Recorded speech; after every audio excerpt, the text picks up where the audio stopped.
Representing for the gangsters all across the world. Still hitting them corners in them. And he always says no in the beginning. No. Okay. You can always look for a great fight at a pub out here.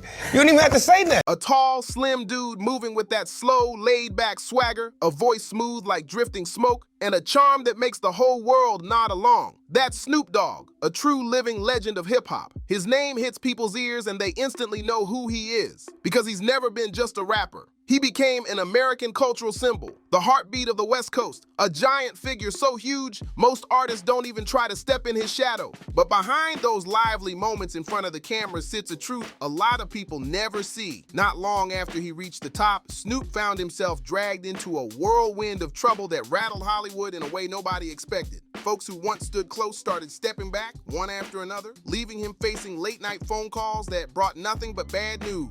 And those heavy thoughts he carried, no doctor could hand him a prescription for that kind of weight. The man who once had the whole world laughing and vibing suddenly found himself battling a deep loneliness that hit harder than any headline. So what turned America's meme king into the center of a chain of emotional disasters? Let's step into Snoop Dogg's darkest corners, from the rough blocks of Long Beach all the way to the heights of global fame. His full name is Calvin Cortazar Broadus Jr., born in 1971 in Long Beach, a time when California was going through one of its most dangerous eras. Opportunities were thin, violence was everywhere, and surviving took real grit. Calvin was the middle of three brothers, raised in a home where a real father figure was nowhere to be found. His dad left when he was barely 3 months old to join the military during the Vietnam War, and after that, he vanished for good. A stepfather appeared briefly, giving a spark of hope, but that faded after a serious fight that closed that chapter for good. In a world that could flip on him at any moment, Calvin leaned on only two things: his mother and his music. He lived two separate lives: the church kid who sang in the choir, played piano, sold candy, and delivered newspapers to help his mom, and the young rapper who could spit bars like they were stitched into his DNA.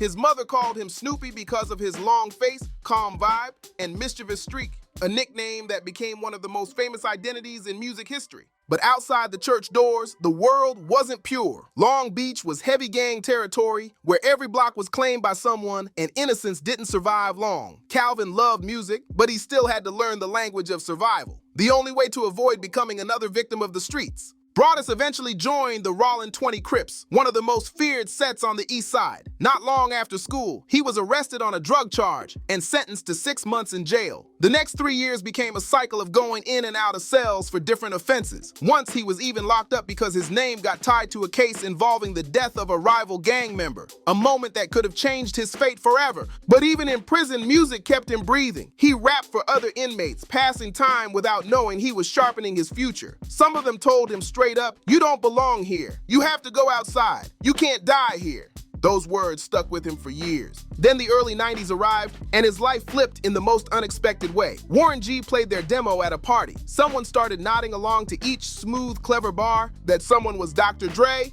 Dre heard the Future saying, "This is the good stuff." When Dre called Snoop, he thought it was a prank and hung up. Only the second call convinced him it was real. The moment he stepped into the studio to record Deep Cover in 1992, hip-hop changed forever. From there, he became a crucial part of the Chronic, his voice shifting the whole vibe every time it dropped. Then came Doggy Style, a cultural explosion. Nearly 1 million copies sold in the first week, #1 on Billboard, and quadruple platinum in a year. A kid once running from cops now stood under the bright lights of the world. But with fame came fear. After being acquitted in a murder case in 1996, his name grew even louder in gang circles. But Snoop didn't want to be a crime boss. He wanted a real legacy. He walked away from the underworld and stepped fully into music, reinventing himself again and again as the 2000s rolled in. For decades, America saw Snoop as the coolest man alive. Unshakable, unbothered, floating through life with jokes and smooth charm. But in private, 2024 broke him in ways nobody saw coming. His daughter, Corey, suffered a severe stroke. A call, a few rings, silence. For others, just a ringtone. For Snoop, it felt like a gunshot in his ear. He rushed to the hospital, seeing the same girl who called him Pops now lying still, fighting for every breath. Lupus had haunted her since childhood. Purple skin patches, joint pain, mornings she couldn't move. But a stroke was something nobody saw coming. He didn't cry at the hospital. He just held her hand tight, hoping his warmth could pull her back. He wore sunglasses and stood still, not for style, but to hide red, sleepless eyes. He didn't return to his bedroom for days. Instead, he shut himself inside Corey's room, lights off, ignoring food, calls, everything. Things got so heavy his wife called a psychologist. He whispered words that terrified the family. If the girl doesn't make it, I want to go with her. And before he could breathe, before Corey's heartbeat stabilized, another blow landed. His brother, Bing Worthington, his partner, confidant, and witness to every chapter of his life, died suddenly. One call. Bing is gone. 2 words that crushed him. Bing wasn't just a collaborator. He was the one person who knew everything Calvin never said in interviews or music. The man he didn't have to pretend around. No Snoop persona, no swagger, just brothers. The world saw an Instagram tribute, a black and white photo, but they didn't see the empty kitchen where Bing used to make coffee every morning. No one saw the sofa that still carried Bing's cologne, or the unread messages sitting forever undelivered, like a cruel joke from fate. For 30 years, Snoop had lived with loss. Tupac gone, Nate Dogg gone, DMX gone, but those were people he loved from a distance. This time, it was blood. This time, it cut straight through the chest. This time, he lost the 2 people he believed he could protect forever.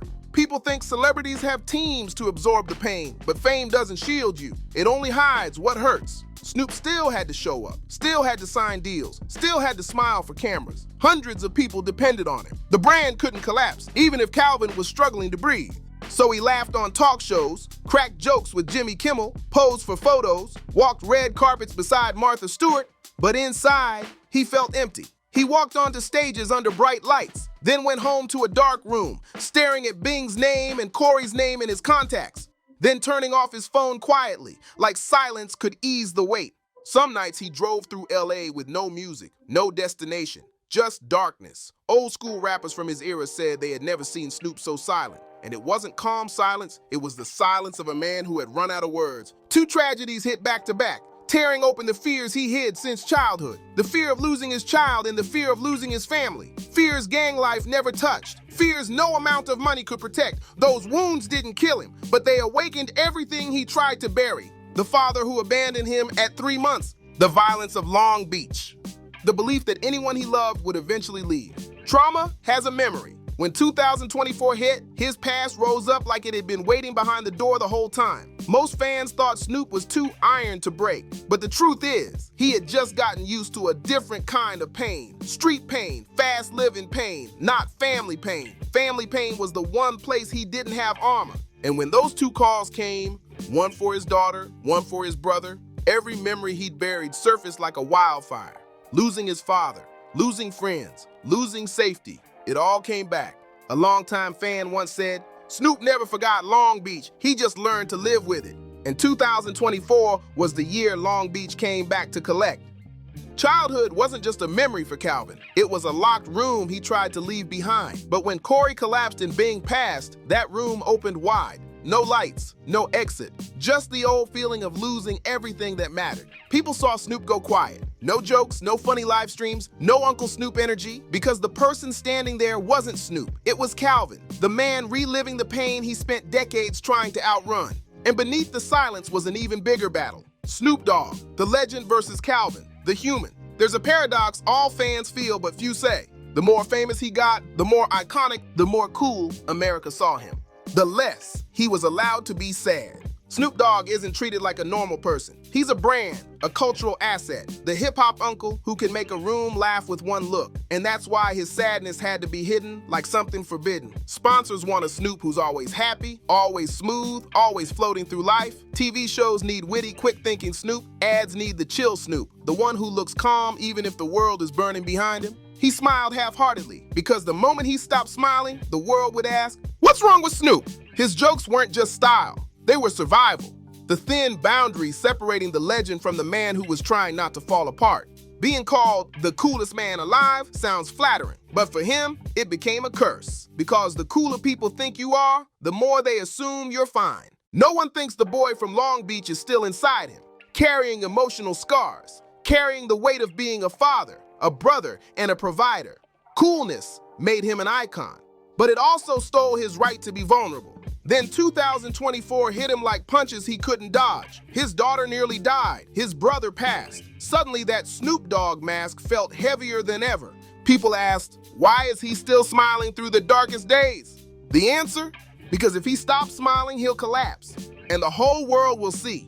The industry doesn't let legends be weak. If he collapsed publicly even once, contracts could crumble, brands could panic, and entire campaigns could fall apart. So even at rock bottom, nobody noticed that he could have just walked out of his daughter's hospital room, eyes red from sleepless nights. But on set, he had to put on the sunglasses, hide the pain, keep the vibe. He could have just heard the news about Bing. But by morning, he had to shoot commercials with the same smile Hollywood turned into a symbol. Not because he wanted to pretend, but because fame requires it. Fame isn't just lights, it's responsibility. It's a whole team's income on one man's shoulders. And that's why the world never sees him break. Not because he's stronger, but because he learned to hide pain better than anyone. He wears shades not for fashion, but because they hide the tired eyes, the anxiety, or the redness after crying. You see a tall man with dark glasses smiling at the camera, but that's only half the story. The other half is him sitting alone at 3 a.m. with a packed schedule waiting, while his heart stays back in the hospital room where his daughter fights for her life.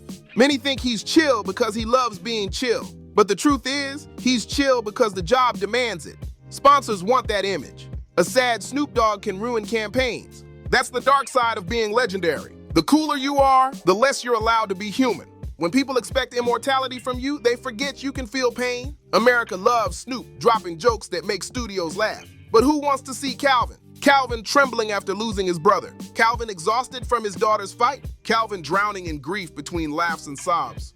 For artists, the cruelest part isn't the bright lights. It's having to stay in them when your heart just wants darkness for a moment of peace. And it was everything from the 1996 trial all the way to the punches of 2024 that forced him to choose the hardest thing of all, change. And Snoop changed in ways nobody ever predicted. He stopped glorifying the old chaos from the doggy-style era and started talking about life, peace, forgiveness, and keeping family together when storms hit. He had already begun drifting away from violence after 1996, but it wasn't until he stood face to face with the possibility of losing his daughter and his brother that the promise he made to himself finally hardened into real determination. It wasn't Snoop, it was Calvin, who decided he wouldn't let anger, fame, or the streets take away what he still had left. People used to say his reggae and gospel eras were just rebranding tricks, but anyone who really looked could see the truth. It was therapy. It was a survivor trying to heal himself while still flying across the world, filming shows, and standing under lights that never turn off. Calvin found peace not in fame, but in slower melodies, warm rhythms, and quiet prayers he never said out loud. Rap helped him survive Long Beach, but faith helped him survive his 50s without falling apart completely. Pain taught him something fame never could, that life is too short for grudges and too unpredictable for wasted anger. He had lost too much to hold hate anymore. With every funeral, every goodbye, he reminded himself, I don't have as much time as I thought.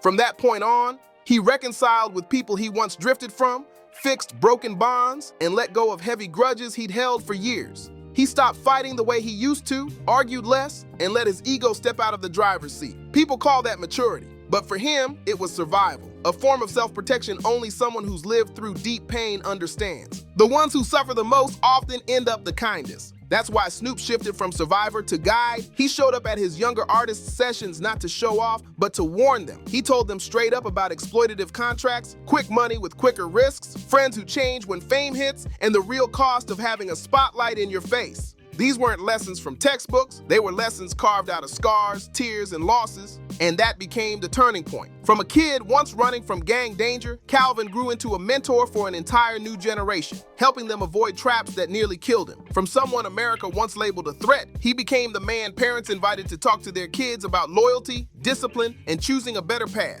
Only people who've hit rock bottom understand arcs like that. At 54, Snoop didn't care about Grammys or Billboard charts anymore. He cared about something else. Does what I do make someone's life less heavy? And the wildest part? He actually lived that answer. His legacy didn't come from the charts. It came from the pain he turned into purpose. The Snoop Youth Football League, which he built starting in 2005, began with just a few hundred kids from tough neighborhoods. 2 decades later, more than 60,000 young people avoided gangs because of that league. because of a jersey, a field, and a man who refused to let them get lost like he once did. This wasn't charity for attention, it wasn't a flashy movement, it was how he paid back the debt he carried since childhood. I used to get lost, you guys don't. And then came Special Stars, his program for children with disabilities, a deeply personal mission born from watching his daughter Corey battle lupus and depression since childhood. He couldn't erase her pain, but he could build a world where kids like her weren't pushed to the side. That's when the irony hit full force. A man once considered a criminal symbol of the 90s had become a national treasure.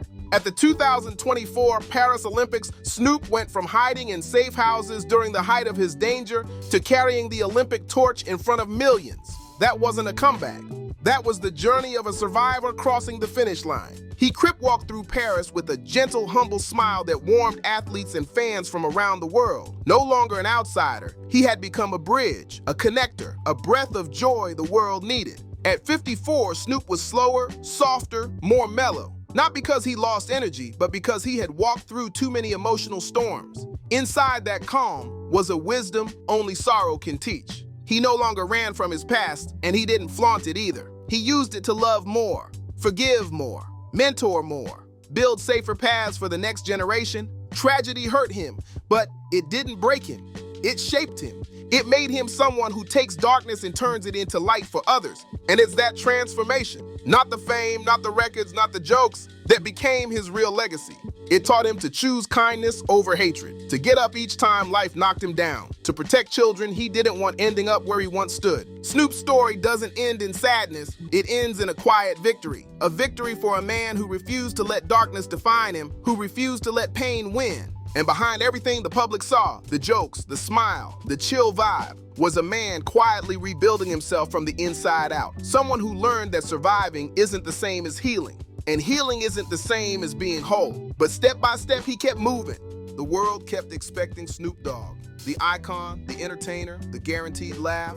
But the person doing the heavy lifting was Calvin, the son from Long Beach, who carried decades of emotional bruises and still found the strength to show up for everyone around him. Pain didn't turn him cold, it turned him softer, more aware, more present, more intentional. He stopped letting ego run his life, stopped beefing, stopped chasing any form of validation except the kind that came from doing something real, something meaningful. With all the interviews, all the cameras, all the performances, nobody noticed the little things, like how his hands clenched under the table during talk shows, as if he was holding on to the last bit of calm he had left. The jokes came easy, but behind the scenes, he was fighting to stay balanced. People saw the sunglasses and thought it was style, but they were really hiding sleepless nights, red eyes, stress, and the moments he barely held himself together. Fame teaches you how to perform, but pain teaches you how to survive. And for him, survival meant keeping that glass wall between the world and his deepest wounds. But even with the emotional storms, he still made time for the kids, the young artists, the football players, the children with disabilities. He showed up at their practices, their events, their celebrations. He shook hands, gave advice, shared laughs, hugged parents, and made every kid feel valued because he knew exactly what it felt like to be overlooked. He knew what it felt like to grow up without guidance. He knew the cost of having no one to protect you, and that's what changed him. That's what turned him from a star into a mentor, from a survivor into a protector. The same man who once ran from danger became the man who stood between danger and the next generation. In a world full of chaos, Snoop became a safe place, a reminder that kindness is strength, softness is power, and surviving doesn't have to make you bitter. Millions watched him crip walk across the Paris Olympic stage with joy, not knowing the emotional storms he had survived just months earlier. They saw the legend, not the scars. But those scars are what gave him depth. Those scars are what taught him patience. Those scars are what allowed him to love harder. He learned to stop running from the past and instead use it as the fuel to lead others forward, to make sure the next kid from Long Beach or any rough neighborhood wouldn't carry the same wounds he did. That's the strange beauty of his story. The pain that once almost broke him became the foundation for the greatest version of himself. He became living proof that you can walk through darkness and still choose to bring light. He became the example that trauma doesn't have to define you, but it can teach you how to guide others out of their own shadows. And even when he stood in front of the world, cool as ever, cracking jokes like nothing touched him, the truth was simple. The strength didn't come from the legend. It came from the man behind it. It came from Calvin. And that's why his legacy hits deeper than music, deeper than fame, deeper than viral moments, because it wasn't built on perfection. It was built on survival, forgiveness, and growth. It was pain, deep, personal, unforgettable pain that pushed him toward this transformation. And strangely enough, that same pain helped him move forward. It made him choose compassion over anger, understanding over ego, and healing over destruction. That's why Snoop Dogg's tragedy isn't only heartbreaking, it's beautiful in a deeply human way. He became someone who suffered a lot but chose to move with kindness anyway. Someone who lost so much yet still stood up to protect kids who reminded him of the childhood he barely survived. That's why his story doesn't end in sadness. It ends in a quiet victory for a man who refused to let darkness write his destiny. Even after all the jokes, the fame, the music, the memes, the truth behind the legend is a man who rebuilt himself not with power, but with patience, heart, and transformation. All analysis and commentary in this video are based on the information available at the time of production. Things can evolve, shift, and change. So none of this should be seen as a final prediction, just a story as it stands now. But trust, there is still so much more ahead. More stories of resilience, more stories of legacy, more stories of truth, struggle, and rebirth. And now that you've walked through Snoop Dogg's deepest battles, his evolution, his heartbreaks, and his victories, don't stop here. Dive into the next recommended videos on your screen and keep the journey going. If this story moved you in any way, if it opened your eyes, if it made you feel something real, hit that like button, subscribe for more, share this video with someone who needs to hear it, and drop a comment telling us what part of Snoop's journey hit you the hardest. Your support helps bring more deep stories to life, and trust, there's plenty more coming.